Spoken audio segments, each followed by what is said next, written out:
Assalamualaikum warahmatullahi wabarakatuh. Waduh, ketemu lagi bareng Rizky ya di hari ke-6 puasa. Gak terasa ya, seiring berputarnya waktu, kita sudah sampai di hari ke-6. Dan ngabuburit bareng Rizky kali ini, Rizky kembali akan hadirkan kisah tentang seorang wanita, di mana wanita ini adalah seorang pelajar dari Bani Israel yang melahirkan 7 nabi. Bagaimana kisah selengkapnya?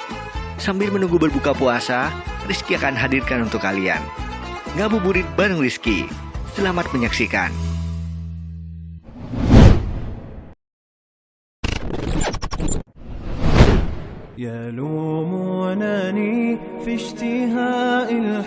Kisah wanita pelajar yang melahirkan 7 nabi Bani Israel. Diceritakan dari Zadzan, diceritakan dari sahabat Abdullah bin Mas'ud, diceritakan dari sahabat Salman Al-Farisi, bahwa dahulu kala hiduplah seorang wanita yang cantik di tengah-tengah penduduk Bani Israel. Tak hanya cantik, tetapi wanita ini juga kaya raya dan ahli fitnah dengan kecantikannya dan keanggunannya. Rumah wanita itu selalu terbuka lebar setiap harinya, sedangkan dia duduk terlentang di atas ranjang tepat lurus pada pintu rumahnya, sehingga setiap pria yang melewati rumah itu termakan fitnah oleh kecantikannya dan tertarik untuk mendekatinya. Kemudian wanita itu meminta kepada setiap pelanggan untuk memberikan uang sebesar 10 keping dinar atau lebih untuk bisa menggaulinya. Suatu hari, seorang pria yang merupakan abid atau orang yang ahli beribadah dari penduduk Bani Israel melewati rumah pelajar wanita itu. Tanpa sengaja, dia melihat rumah yang terbuka dan di dalamnya duduk seorang wanita nan cantik jelita. Hati pria itu pun hanyut oleh kecantikan wanita itu. Rasa ingin menggauli wanita itu. Hati pria itu pun dipenuhi oleh rasa dilema, sehingga dia memohon kepada Allah Subhanahu wa Ta'ala untuk menghilangkan hasrat dan nafsu dalam dirinya. Namun keinginan nafsunya tak kunjung hilang, bahkan semakin menjadi-jadi. Akalnya pun terkalahkan oleh keinginan nafsu yang semakin membakar hati. Untuk memenuhi hasrat nafsunya, pria itu pun akhirnya menjual kain tenun dan mengumpulkan uang sedikit demi sedikit hingga sampai beberapa keping dinar, sesuai yang dibutuhkan. Pria itu pun mendatangi wanita pelajar itu, dan dia meminta kepada pria itu untuk menyerahkan uangnya kepada perwakilan wanita itu. Pria itu pun diminta untuk memasuki sebuah ruang khusus yang telah disediakannya. Di sana, wanita itu berhias dengan cantiknya dan duduk di atas ranjang. Pria itu pun segera mendekatinya dan duduk di samping wanita cantik itu di atas ranjang.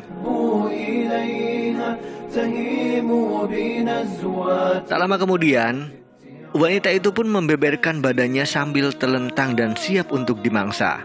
Namun, atas rahmat Allah Subhanahu wa Ta'ala dan berkat rutinitas ibadah yang dilakukan, hati pria itu pun membisikkan hal lain. Sesungguhnya, Allah Subhanahu wa Ta'ala melihatku dalam keadaan buruk ini di atas arsy. Sedangkan aku melakukan perkara haram, maka leburlah semua amalku. Hati pria itu menjadi semakin takut akan keesaan Allah. Tubuhnya gemetaran dan wajahnya pun mulai memucat. Wanita yang tengah bersiap itu melihat wajah pria di hadapannya menjadi pucat. Dia pun bertanya kepada pria itu, "Apa yang sedang terjadi padamu?" Pria yang ketakutan itu pun menjawab, "Sesungguhnya aku takut kepada Allah Subhanahu wa Ta'ala, Tuhanku.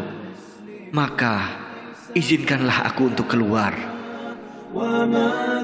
Wanita cantik itu pun berkata, "Sesungguhnya kebanyakan orang akan menginginkan apa yang telah mereka dapatkan. Maka kerjakan apa yang sekarang ada padamu." Pria itu pun menjawab, "Sesungguhnya aku takut kepada Allah yang Maha Agung atas pujiannya. Sesungguhnya harta yang telah aku berikan kepadamu adalah milikmu secara halal." Kemudian wanita cantik itu bertanya, "Apakah kamu belum pernah melakukan ini, zina sekalipun?" Pria itu pun menjawab, "Tidak." Wanita itu pun bertanya untuk terakhir kalinya, "Dari mana asalmu dan siapa namamu?" Pria itu pun memberitahu nama dan tempat tinggalnya kepada wanita itu sebelum dia pergi meninggalkannya. Dan selama dia pergi meninggalkan wanita itu, dia bergumam dengan sendirinya, celaka, dan kerusakan, sembari meneteskan air mata. Rupanya setelah kejadian itu, wanita cantik itu pun terketuk hatinya atas rahmat Allah Subhanahu wa Ta'ala dan berkata pria itu. Perasaan takut kepada Tuhan pun semakin bermunculan dalam hatinya. Sampai-sampai dia berkata kepada dirinya sendiri, orang itu telah melakukan awal perbuatan dosa, namun hatinya telah dimasuki oleh ketakutan pada Tuhannya. Sedangkan aku telah melakukan perbuatan dosa selama sekian tahun. Dan Tuhan yang dia takuti adalah Tuhanku.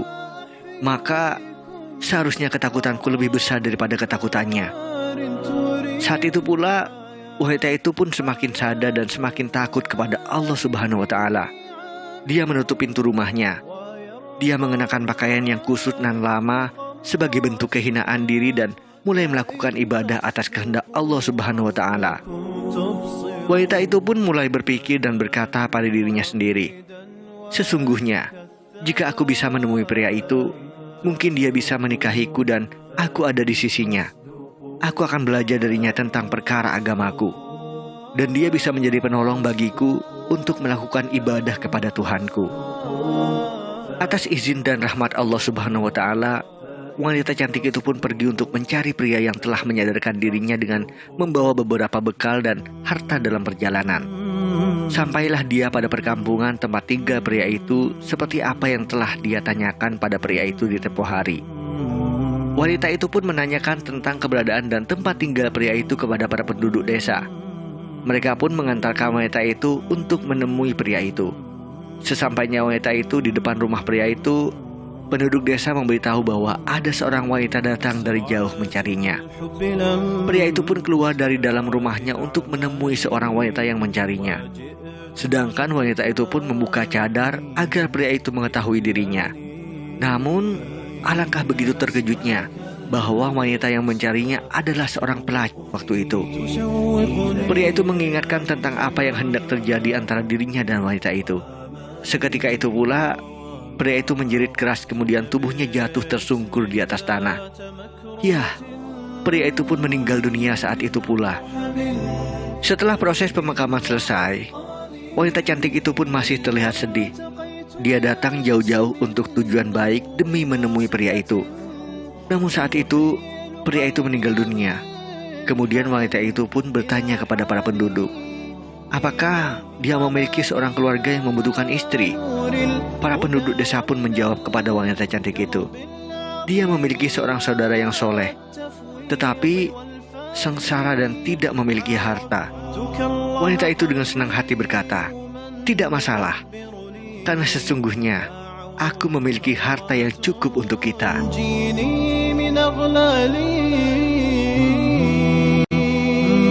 Pada akhirnya, wanita cantik itu pun menikah dengan pria soleh yang miskin, yang merupakan saudara dari pria yang dicarinya.